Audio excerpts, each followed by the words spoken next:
seguida, se concede el uso de la tribuna a la senadora Claudia Edith Anaya Mota, del Grupo Parlamentario del Partido Revolucionario Institucional, hasta por 5 minutos.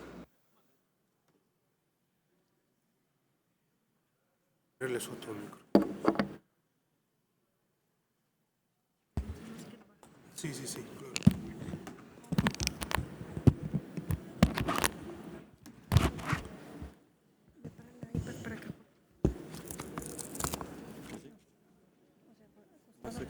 No, lo que pasa es que está.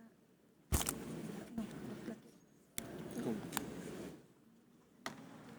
¿Así?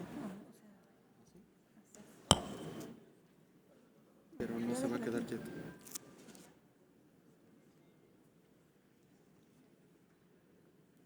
Con su permiso, Presidenta. Señor secretario, bienvenido. Secretario, seré breve pero precisa. Abordaré pocos temas para permitirle respuestas concretas. El déficit público proyectado para 2024 es uno de ellos. Un déficit tan grande no visto desde 1988. Un déficit tan grande que no surge de la nada, y hay que decirlo. Viene ya de arrastrar los falsos déficits que se estuvieron presentando en años anteriores. Y es que son falsos déficits porque estuvieron acomodando los balances, tomando a consideración del gasto el uso de los fondos y fideicomisos públicos que se chuparon en la presente administración y que son el ahorro que habían generado las administraciones pasadas. Así, tal cual, hay que decirlo, hay que reconocerlo. Este gobierno ha gastado lo que nadie había gastado. Por ello, el déficit es preocupante, porque ya refleja el desbordado gasto que este gobierno ha tenido. Para ponerlo en contraste, en 2018, el presupuesto de egresos de la Federación fue de 5.3 billones de pesos y para 2024, el presupuesto de egresos de la Federación se escala hasta 9.1 billones de pesos. En 6 años han crecido el gasto en 4 billones de pesos. Ninguna administración había hecho eso. Este, sin duda, es el gobierno de la falsa austeridad. El déficit no se va a poder ajustar como ustedes aseguran en el futuro cercano. Por el contrario, va a requerir de medidas muy duras para poder corregir el gasto desbordado o bien continuar viviendo de una deuda elevadísima, a vivir de lo prestado. Es aquí donde quiero pasar al segundo punto, la deuda. Aunque ustedes cada año han estado solicitando deuda, en su narrativa dicen que no lo hacen. Lo dicen de manera perversa para hacer creer a la gente que son un gobierno austero, pero no lo son. Gastan mucho y gastan mal. En cada ley de ingresos de la Federación, desde 2019 a la fecha, han estado pidiendo endeudamiento. Pero este año llega a niveles exorbitantes, 1.9 billones de pesos. Lo justifican en la necesidad de terminar sus obras prioritarias, lo cual habla del profundo egoísmo en el que siempre vivieron.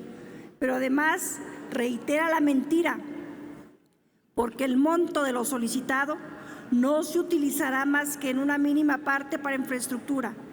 Y entonces es donde ustedes están violando la Constitución, que específicamente dice: ningún empréstito podrá celebrarse sino para la ejecución de obras que directamente produzcan un incremento en los ingresos públicos. El dinero solicitado a crédito, ustedes no lo van a utilizar para obras de infraestructura en su totalidad, y mucho menos para obras que vayan a producir un incremento en los ingresos públicos. Por lo contrario, son obras basura. Solamente le voy a dar 2 ejemplos de cómo están tirando el dinero. La refinería de Dos Bocas implicará un costo de 17,000 millones de dólares, mientras que el Tren Maya costará 500,000 millones de pesos.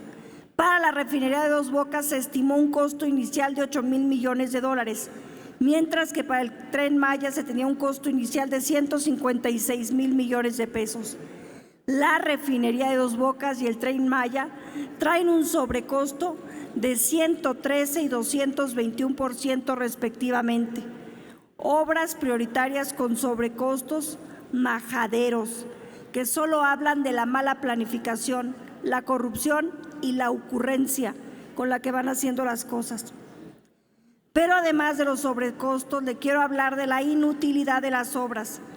1. El Tren Maya vivirá de subsidios si es que algún día llega a terminarse. Y la refinería de Dos Bocas tiene su destino atado a Pemex. Pemex es un desastre, efectivamente una empresa que ya venía con pérdidas y deudas desde el sexenio anterior, y justamente por eso es que se hizo una reforma energética que ustedes nunca permitieron que se implementara de manera correcta, y por eso hoy las cosas están mucho peor que antes. Antes, Pemex era tratado como una empresa productiva del Estado y llevaba sus flujos aparte de lo del gasto presupuestal, pero esta administración decidió que ya no fuera así. Le han metido del presupuesto público 1 billón de pesos a Pemex, 1 billón de los impuestos de todos los mexicanos, y debido al mal manejo ha tenido pérdidas por 2 billones de pesos. En la administración anterior, Pemex ya reflejaba pérdidas. En 2018 fueron 148,000 millones de pesos, pero ya para el 2021 ha alcanzado pérdidas por 244,000 millones de pesos. Pemex pierde hoy 70% más de lo que perdía en el sexenio anterior. Antes se pensaba que Pemex existía para mantener a los mexicanos, ahora sabemos que los mexicanos existimos para mantener a Pemex. Todas sus pérdidas y deudas se van pagando del dinero de los impuestos de los mexicanos. Todo esto por no querer implementar una reforma energética y por la pésima conducción que han tenido las finanzas públicas. Este gobierno heredará a la próxima administración un barril de pólvora hacendaria, con el déficit público enorme, con las pensiones sin fondeo, con la deuda pública torpe. Nunca quisieron gobernar con responsabilidad. Fue pura irresponsabilidad y populismo y nunca quisieron por eso hacer una reforma hacendaria. Le pregunto puntualmente, secretario, ¿por qué Pemex sigue sin mejorar su producción después de tantos privilegios, incluso violentando el TEMEC? ¿Por qué solicitan deuda que no cabe dentro de los conceptos constitucionales? 3. ¿Para cuándo considera usted que va a estallar la crisis pensionaria? Y una bagatela, presidente. El presidente ha estado presumiendo que es un influencer del YouTube. Concluya. Y están monetizando los ingresos del YouTube. No encuentro en la Ley de Ingresos de la Federación cuánto se recauda por la monetización del influencer presidencial y a dónde se destina este gasto. Quisiera que me aclarara cuánto están ingresando por monetizar al influencer. Concluya. Y a dónde va ese gasto. Es cuánto, presidenta. No sin antes decirles, compañeros del Frente Opositor, vámonos a la reforma de inconstitucionalidad sobre el artículo 2 de la Ley de Ingresos de la Federación. No cumple con los preceptos constitucionales, no pueden pedir esa deuda. Vámonos a la acción de inconstitucionalidad. Concluya. Es cuanto, secretario. Tiene el uso de la tribuna el senador Luis David Ortiz Salinas, del Grupo Parlamentario